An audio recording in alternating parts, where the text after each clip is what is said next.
Kodwa uAbhishek wenza okungalungile kuShuli. Ubefuna ukumbulala.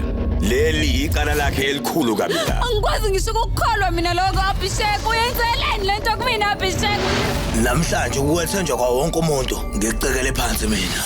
Yonke lento eyenzekile ngenxa kaThunde.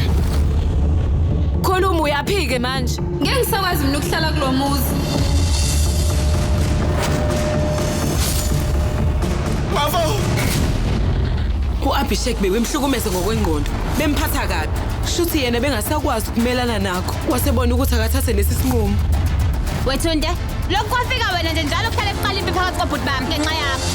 Namhlanje ngenxa yaRongoni kuphela impilo kaAbhishek isimosheke yaphela Ngokuthi enze yonke lento le ayenzayo yena uzama ukuthi ayifihle kunini ukuthi umuntu onjani. Thunde! Thunde ngomsombuluko kuze kube yisonto ngehora lesithupha kuStar Khanya kuphela.